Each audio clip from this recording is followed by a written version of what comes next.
in a cell, you know, you've got two sawhorses with boards across them. That's your bed. You got a little 1-quart pot of water. You get water twice a day. You get a loaf of bread twice a day. You're living on bread and water for the first years there, you know.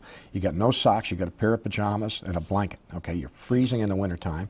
You're hot as a son of a gun. Bad heat rash all over in the summertime.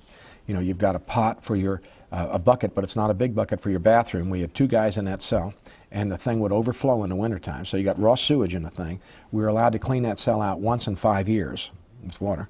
Okay. What? Yeah, and I mean, it's just typical communists, you know. They don't clean anything. They don't clean anything, you know.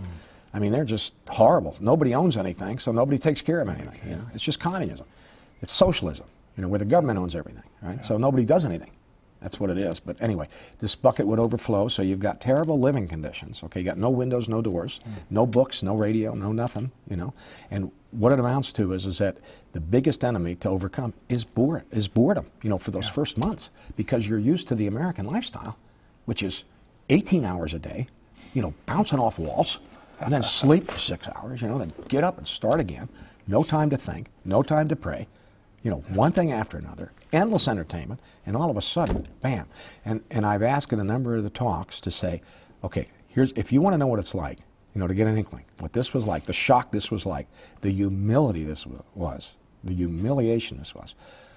Next Saturday, go into your bathroom. Don't take anything in there for reading or anything like that, okay? Close the door, close a window. You're not allowed to have a window or doors or anything like that. And stay there for 6 hours. Now, how hard is that? Stay in the bathroom for 6 hours, okay, without any entertainment, all right? And I've never had any, I don't think we have the capability of doing that. Well, we get put in that thing 24/7 in a cell, you know, for years, okay? So this was a tremendous psychological shock. One of the biggest shocks, again, with the great pride, you know, which blinds you to so many things, you know, the sin blinds, right? Pride blinds you. One of the great shocks was that, by George, the world doesn't need me. Here I've been in this thing for, you know, 6 months, a year, 2 years. The world still exists. It doesn't need Guy Gruters. The world can get along without me. Now, we all get this, you know, as we age and we see ourselves deteriorate, you know, but I got it at 24.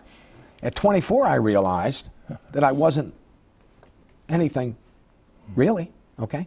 So this was a tremendous come down from the typical, you know, youth.